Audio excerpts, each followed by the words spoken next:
तो इस एपिसोड की शुरुआत में हमें यूनहेम मर्चेंट ग्रुप के अंदर का सीन दिखाया जाता है, जहाँ पर वो डॉल को उनके बीच में ला चुका था। वो डॉल उनके बीच में नाच रही थी, जैसे कि सुओ भी देख रहा था।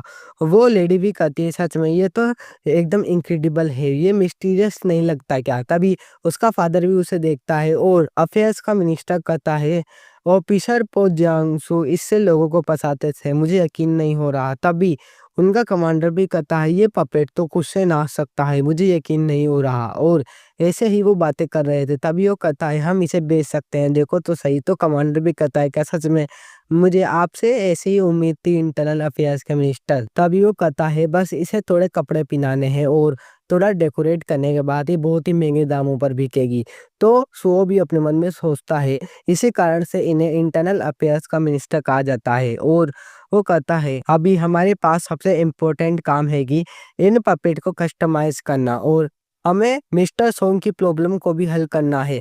देखा जाए तो उनकी प्रॉब्लम लगभग लगभग हल हो चुकी है और इसकी वजह से लेडी जू है, हम उनके निशाने पर आ चुके हैं। देखा जाए तो उनसे हमारी दुश्मनी हो सकती है। तभी सो खड़ा होकर उसके फादर के पास आता है। वो कहता है, फादर देखिए, ये टंग माउंटेन पर मैंने उनसे एक सीक्रेट कॉन्टेक्ट करा है।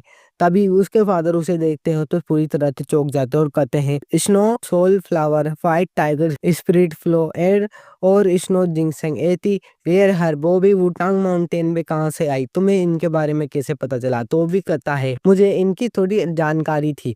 तो उसके फादर भी कहते हैं, लेकिन इन हर्ब्स का पता लगाना बिल्कुल इम्पॉसिबल है, तो तुमने इनका पता कैसे लगाया? तो वो भी कहता है, सो झूठ बोलता हुआ, मैंने इनके बारे में किताबों में पढ़ा था और मैं इनके बारे में थोड़ा जानता था, इसलिए मैंने उनसे इसका सौदा कर लिया और मैं आपको दिखाने के लिए थोड़ी बहुत हर्ब्स भी लाया हूँ। तो उसका फादर भी देखते हुए कहते हैं, मुझे अपनी आंखों पर विश्वास नहीं हो रहा, सच में ये वही इनक्रेडिबल ट्रेजर है। इतने साल हो गए मैं अपने मर्चेंट ग्रुप में ऐसे ट्रेजर को नहीं ला पाया, लेकिन मैं खुल के अपने बेटे को शाबाशी भी नहीं दे सकता। तभी हमें दिखाया जाता है रात का सीन, जहाँ पर अपना मेन कैरेक्टर सो काम कर रहा था। वो काम को फिनिश करता हुआ कहता है, ठीक है अब नेक्स्ट जगह चलते हैं। और गाइज, वो आ चुका था अपने मास्टर के पास, वो उसे वेट करता है। उसका मास्टर भी कहता है, आपकी जर्नी कल ही एंड हुई है तो आपको आराम करना चाहिए, क्या आप थके नहीं है? तो वो भी कहता है, ये मैटर नहीं करता मैं थका हूँ या नहीं, आज मुझे ट्रेनिंग करनी है, तो ट्रेनिंग को स्टार्ट किया जाए। तो वो भी कहता है, क्या सच में? लेकिन आपकी जर्नी कैसी रही, आप बताना नहीं चाहेंगे? तो अपने मन में सोचता है, उस समय मैं हारने वाला था। और वो उससे कहता है, मैं स्ट्रॉन्ग बनना चाहता हूँ, आगे जाके बहुत ही ज़्यादा बड़े डिजास्टर आ सकते हैं, इसलिए करंट स्ट्रेंथ मेरी इतनी ज़्यादा नहीं है कि मैं उनका सामना कर सकूँ। तो उसका मास्टर कहता है, तुम स्ट्रॉन्ग बनना चाहते हो, लेकिन क्यों? तुम फेम पाने के लिए स्ट्रॉन्ग बनना चाहते हो, या पैसा कमाने के लिए, या फिर मार्शल आर्टिस्ट बनने के लिए? बताओ तुम्हारा रियल रीज़न क्या है? तो वो भी अपने मन में सोचता है, जैसा कि मुझे मेरे मास्टर से उम्मीद थी, उन्होंने ऐसा ही क्वेश्चन पूछा, मुझे इसका आंसर अच्छे से पता है। और वो कहता है, मुझे अपने लोगों की प्रोटेक्शन करनी है।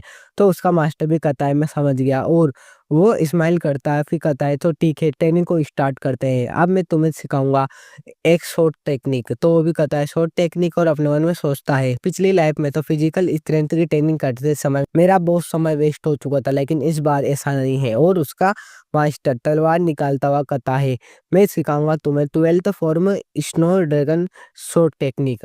इसे ध्यान से देखो, ये स्नो की तरह है, एकदम हल्की और एकदम शांत, बच्चों के बालों की तरह। इसे तुम ध्यान से देखना, यह बहुत ही ज़्यादा खतरनाक टेक्निक है। तभी वो जब काई टेक्निक परफॉर्म कर रहा था, तो उसी के साथ सो भी टेक्निक को परफॉर्म कर रहा था। और उसका मास्टर कहता है, इस तरफ देखो, अगर इस स्वॉर्ड का पॉइंट, ऊपर का पॉइंट किसी को भी छू ले तो चीज डिस्ट्रॉय हो जाती है। और वो ऐसे ही एक दूसरे के साथ ट्रेनिंग कर रहे थे। तभी उसका मास्टर कहता है, क्या तुम मेरे साथ कैसे ट्रेनिंग कर रहे हो? तो वो भी कहता है, मैं तो बस इसे सीख रहा था, मुझे लग रहा था कि आप डांस कर रहे हैं, इसलिए मैंने आपके पीछे पीछे किया। तो वो भी उसकी तरफ गाइज चौंकता हुआ घूमने लगता है और कहता है, यंग मास्टर कुछ तो गड़बड़ है, पहले आपने supreme in ice technique divine art उसे आराम से खुद से सीख लिया, और अब आप 12th form sword dragon fist strike technique भी आराम से सीख रहे हैं। ये बहुत ही ज्यादा कॉम्प्लेक्स टेक्निक है, इसे आराम से नहीं सीखा जा सकता, कुछ तो गड़बड़ है। जरूर आप कोई चीज छुपा रहे हैं, है ना? आपका कोई ना कोई तो बड़ा सीक्रेट है यंग मास्टर, शायद आप हो। तभी वो भी कहता है, अरे मुझे सच बताने दीजिए, ऐसे कोई गड़बड़ी वाली बात नहीं है। तभी वो कहता है आप हो जीनियस, बहुत ही ज़्यादा जीनियस, आप गॉड गिफ्टेड टैलेंट के साथ पैदा हुए हो। मुझे यकीन नहीं हो रहा मेरा एक डिसाइबल इतना ज़्यादा जीनियस है। तो वो भी अपने मन में सोचता है सच में मैं बच गया। और वो कहता है तलवार को पकड़ता हुआ उसका मास्टर, तो अब मैं तुम्हें और भी ज़्यादा हार्ड ट्रेन करूँगा। ये देखकर तो गाइस वो चौंक जाता है सुओ। तभी हमें दिखाया जाता है सुओ के पास एक लिस्ट थी, टू डू लिस्ट, जिसके अंदर उसने जिन-जिन को रिक्रूट करना था टैलेंटेड लोगों को यूनियन मर्चेंट ग्रुप में, उन्हीं का नाम लिख रखा था। वो स्माइल करता हुआ कहता है अभी स्टार्ट करते हैं। तभी वो आता है एक लेडी की दुकान में और वो लेडी भी कहती है आपको क्या चाहिए? तो वो कहता है आपसे मिलकर खुशी हुई। मैं हूँ यूनियन मर्चेंट ग्रुप का सुहो। तभी वो कहती है आप तो रेयर गेस्ट है, बताइए आप यहाँ पर किस काम से आए हैं? तो वो कहता है स्माइल करता हुआ मैं टैलेंटेड लोगों को रिक्रूट करना चाहता हूँ। और ये एकदम परफेक्ट है। पिछली लाइफ में मैं यहाँ पर रुका और मैंने इस दुकान के पास उन कपड़ों को देखा तो वो बहुत ही ज़्यादा प्रीशियस थे। जिस तरह इस लेडी ने कपड़ों की बुनाई की थी वो वाक़ई में काबिले तारीफ़ थी। और वो कहता है मैं तुम्हारे साथ कॉन्टैक्ट बनाना चाहता हूँ इसलिए मैं यहाँ पर आया हूँ। तो वो भी कहती है कॉन्टैक्ट तो वो कहता है स्माइल करता हुआ हाँ, मैं तुम्हें रिक्रूट करूँगा। आई मीन मैं तुम्हें मेरे मर्चेंट ग्रुप में रिक्रूट करूँगा। तभी वो उसे रिक्रूट कर लेता है और फिर वो आता है गाइस एक वुड कटर के पास, लकड़ी काटने वाले बनी के पास। वो भी कहता है यंग मास्टर आप यहाँ पर क्यों आए कृपया बताइए? तो वो भी कहता है मुझे माफ़ करिएगा, मैं आपसे कुछ पूछना चाहता हूँ, आप ज़रा बिज़ी तो नहीं हैं?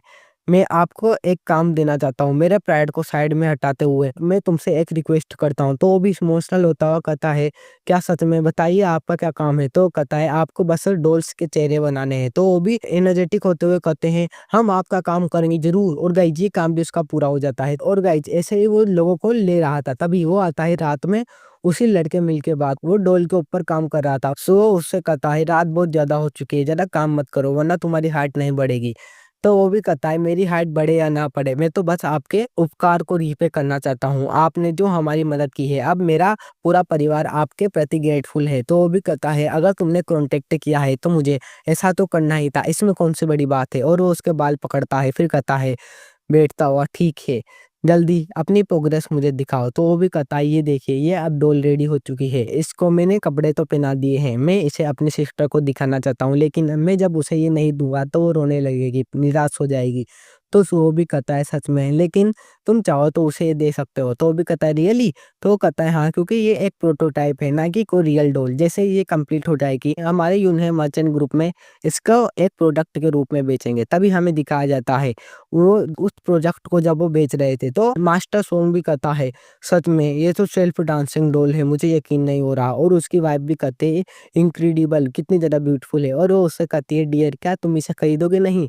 तभी हमें दिखाया जाता है उसकी वाइफ को देखकर तो अफेयर्स मिनिस्टर भी कहता है मास्टर सोंग की वाइफ इतनी ज़्यादा ब्यूटीफुल कैसे हो सकती है? ऐसे ही वो उसकी बेइज्जती कर रहा था। तभी हमें दिखाया जाता है मास्टर सोंग को जो कहता है आपका बहुत ज़्यादा शुक्रिया, आपका बहुत-बहुत शुक्रिया मर्चेंट ग्रुप के लीडर। तभी उसकी वाइफ भी कहती है मैं चाहती हूँ कि आप हमारे घर के खाने पर ज़रूर आएँ और अपनी वाइफ को भी लेकर आएँ। तो वो भी कहता है ये पॉसिबल नहीं है क्योंकि मैं अपने बड़े बेटे को सक्सेसर बनाना चाहता हूँ इसलिए वो तैयारियों में बिज़ी है। तभी वो कहता है ठीक है लेकिन आपका छोटा बेटा तो आ सकता है ना? तभी ये सुनकर सो गाइस अपनी बैक स्टोरी सोचता है जहाँ पर उसका जो बीच वाला भाई था जिसको ये बुलाने की कर रहे थे गाइस उसका एक सर्वेंट वो मर चुका था।